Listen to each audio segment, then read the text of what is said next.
You have no idea what we're dealing with.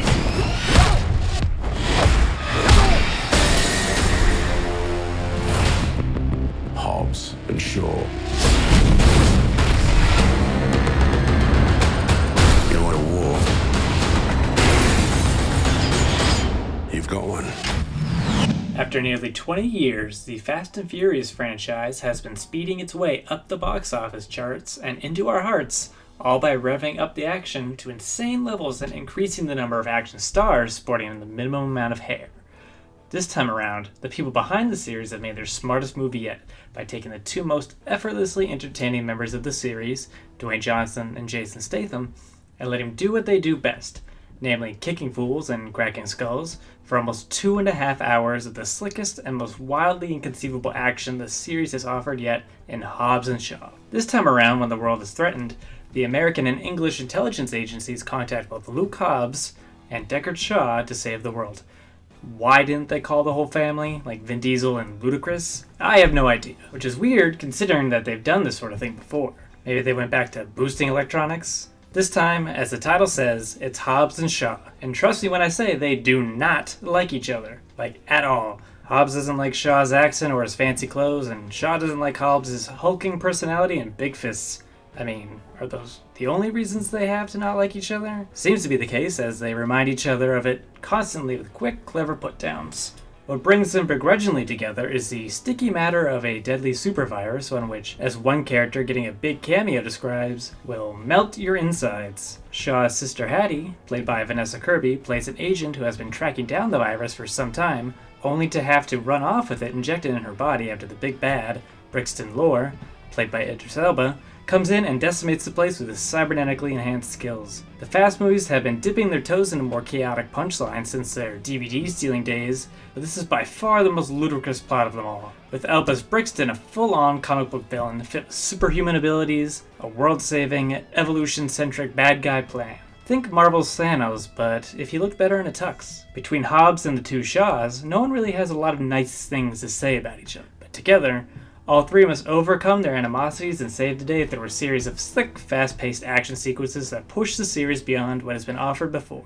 Director David Leitch, continuing his filmography with increasingly bonkers action movies after co-directing the first John Wick and helming Deadpool 2, is in fitting form here, providing a wide array of cheer-worthy action, ranging from simple and sleek to incredibly insane. Early on, he calls back to a particular hallmark of his with neon-drenched fight scenes, which right out of the gate helps set this movie apart from its predecessors. But soon the brakes get cut, and superhuman Elba is barreling down the street and through explosions on a motorcycle that can contort like a master yoga instructor, with Johnson and Statham punching and kicking around massive CGI set pieces that are awesomely improbable. Sometimes the CGI can be a bit distracting, but there's plenty of straight fisticuffs to give much of the action a grounded, variable feel and ensure the leads don't get lost in the fray.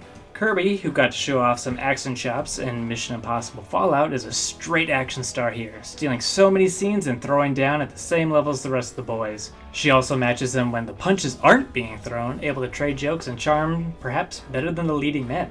As for Elba, he proves he could be either an amazing James Bond or a colorful, ruthless Bond villain here, as he's clearly having a blast in the role and making the most out of all his time. It's not every day you get to beat the shit out of Johnson and Statham at the same time, and Elba relishes it and looks good while doing it. These movies have always toted around the theme of family and togetherness, with more recent movies never letting a character go 3 lines without saying the word family. This movie, in fact, deals with those themes better than any of the other ones. Both Hobbs and Shaw push their real families away over the years, and the greater emotional core of the movie is about reconciling that. That means Hobbs with his larger Samoan family, and Shaw with Hattie, and even Hobbs and Hattie getting sweet moments as their romance blooms. While that provides the movie with plenty of sweet, low-key emotional moments that add to mostly solid character growth, the problem is the movie never offers the chance for the two characters who share the title card to take each other down that same road. They're so busy trading barbs that never is there room for them to really talk about why they don't like each other, and to find some common ground beyond the need to save the world.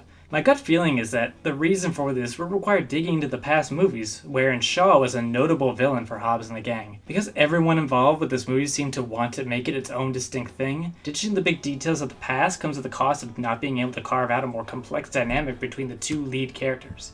Now, there's nothing wrong with the two going at each other's throats with personal put-downs, but there are moments I craved for something more genuine between the two, and there are even moments of the humor that could have been cut down. Being the funniest movie of the series by far, there is a particular cameo that will have audiences cheering, but is a perfect example of why the movie could have been cut by what seems like 10 minutes.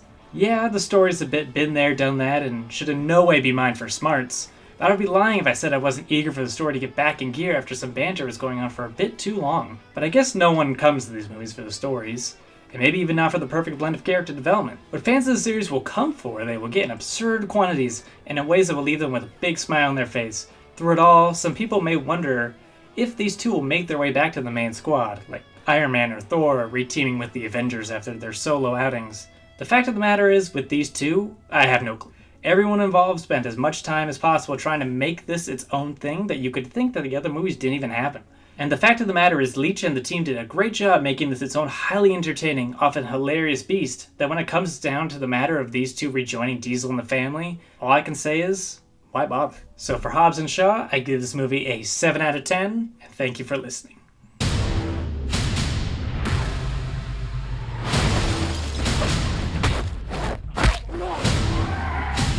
Get in the car. We're all going. No, you. I said, We're all going.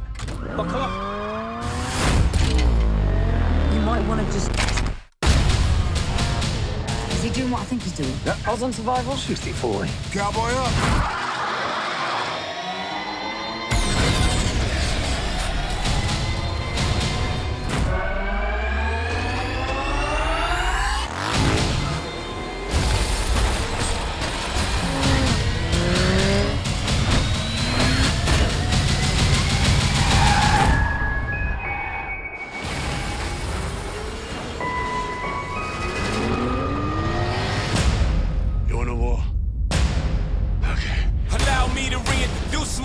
My name is Hobbs. There's 2 of them and $2 billion worth of us.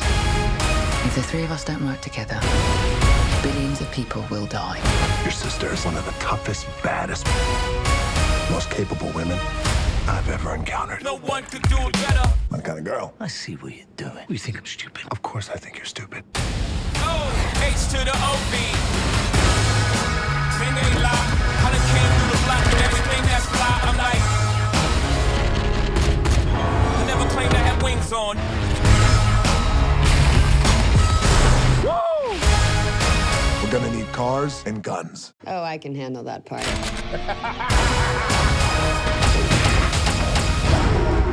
I'm sorry to bring this here, Mama. Luke, this is your home. Go in la cua. Hey. You're gonna get one Samoan-ass whoopee. I'm Black Superman. Here comes a kryptonite. Family never gives up. Fresh out the frying pan into the fire. Oh, No, this is not good. We're going for a ride. shoot at you actors like movie directors. Welcome to my island, mother. Either love me or leave me alone. Allow me to reintroduce myself. My name is